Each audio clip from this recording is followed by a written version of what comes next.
Hello everyone. In this video, I'm going to tell you some information about the word hiccup. You know that hiccup means most of the time the short, short interruption in breath and the undeliberate inhale like this. So it sometimes happens, and if it happens, it's really sometimes not so easy to stop.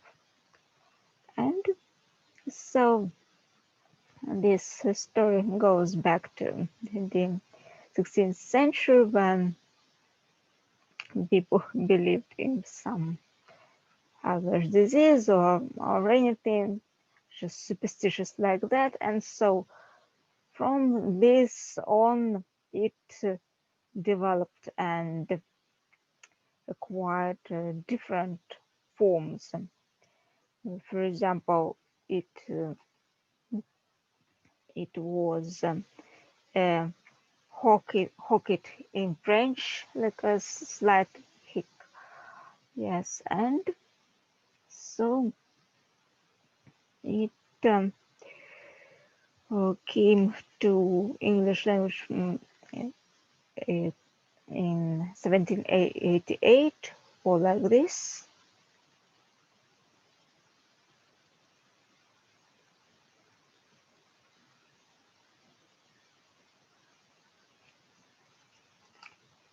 And so it was hicket, then hicot,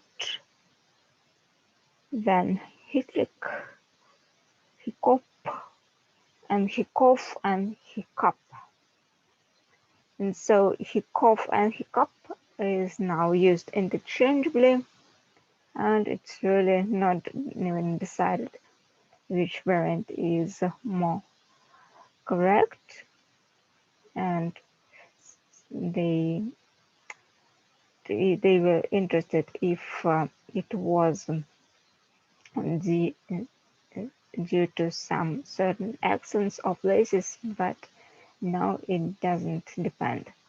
So in different places, it can be used differently, and it doesn't depend on anything.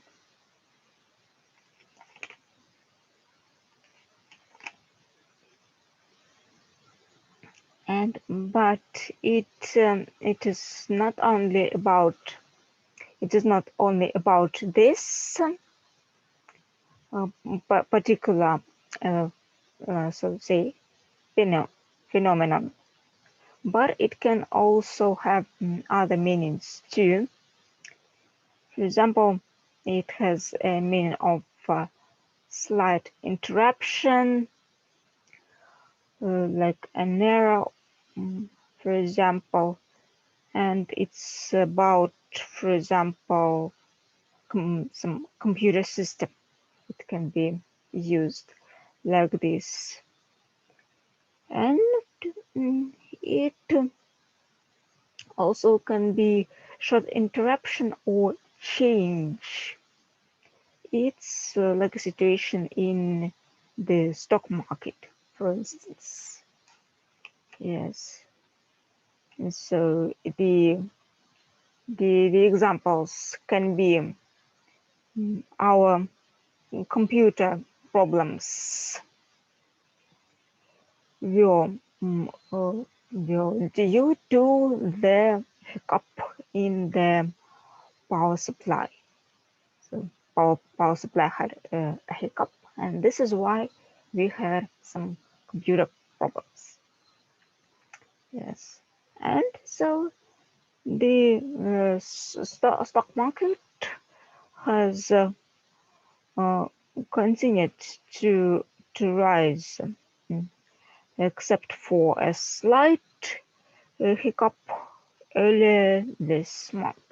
So earlier this month, there was just a slight hiccup in the stock market, but then it just continued to rise. Yes, so you see, that's how it is used. And what is interesting what is interesting? It is interesting to look at synonyms of these words. And so the synonyms are discontinuity, gap, mm, interruption, and antonyms are continuation and continuity. Yes. And you remember, I told you in one of my videos that we can say that there is now actually a stop, because when we stop, it's not just interruption of everything, not a full stop, but the it is just the pause, and the pause is the change from the active to passive, or it is even just a change into something else. Movement changed into a calm static position, static changed into movement, and he he stopped writing. He stopped writing. He changed into non-writing.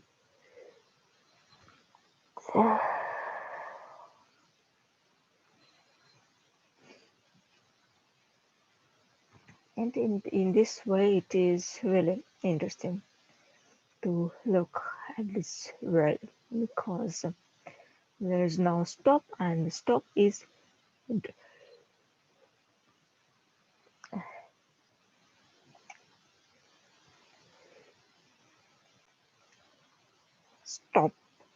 interruption, and another synonym is gap.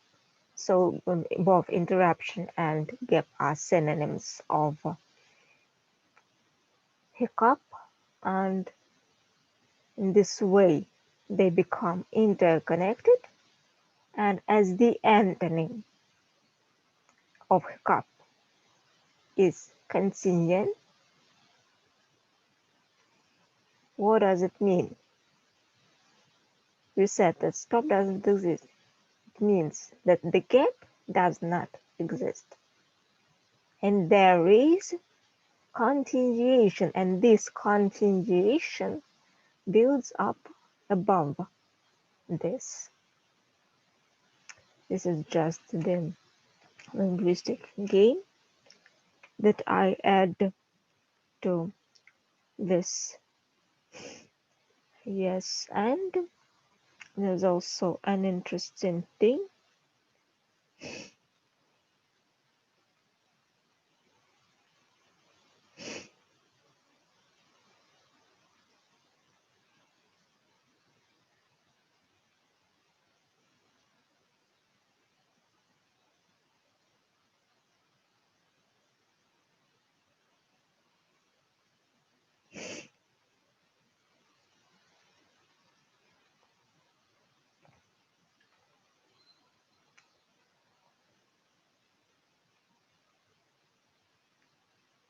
It is also present in the Latin language. In the Latin language, and it means here. Hic means here in Latin, and the is a joke. There is a joke that I've just read. This is why I interrupted my lecture. I read the joke that there can be joke. Here's the cup. So when the person starts hiccuping, uh, he is given a cup. So here is the cup. Hiccup. So he inhales, and here is the cup. Hiccup. Like this.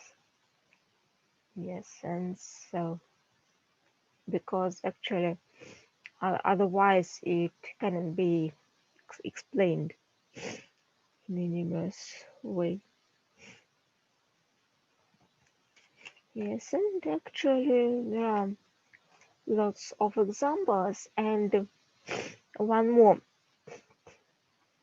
interesting thing that I wanted to mention was that uh, what we're just doing, it's folk etymology. So first, it's just some Irish disease that is believed. Then it moves interchangeably, and then it has synonyms, acquires different meanings, and then it is Latin, and in Latin it is complete separate. And so such explanations, different explanations, and nothing actually is clear. It is only thoughts, and what I added, it is a thing that actually does not exist in the dictionary, but it already can be used because I am already actually using it, and you can do this too. Yes, and uh, folk etymology is when a phrase is explained in a different way, and so it acquires a different idea. So just like what I did exactly. So we try to explain, we separate the word, we analyze its complementary parts, and it's not necessarily the thing that it is. And we have new idea about the word that existed, but it's a different. So hiccup, what it is. It is the interruption of inhaling. Why is it a gap? Why is it interruption? Why is it change? Why is it all this? Yes. Yeah, and by the way, it is change. The antonym and synonym are the meaning. Otherwise we said stop does not exist. But if we take change, hiccup is change, and gap is change, it means it also means that there is no gap. There is change because it's a synonym, right? It's interesting. When gap and change become synonyms of one and the same word, hiccup. It is like embracing all different things. And so the the original parts. So let me just read out a quote to you, because difficult, it's almost unseen, written in pencil. The original impulse is to find meaningful parts in otherwise unpraisable expressions. So we cannot, it means we cannot explain something. And this is how we start looking for some explanation. And we find it, and we make up a definition of it. And from this definition, we start understanding something from one point of view. But it does not necessarily, but it is not necessarily correct. It may be a mistake, but no one actually can think of this positively or negatively, or in any concept at all, or in any context at all. All right, this is actually all I wanted to say. This is why I finish here, and all the best and goodbye.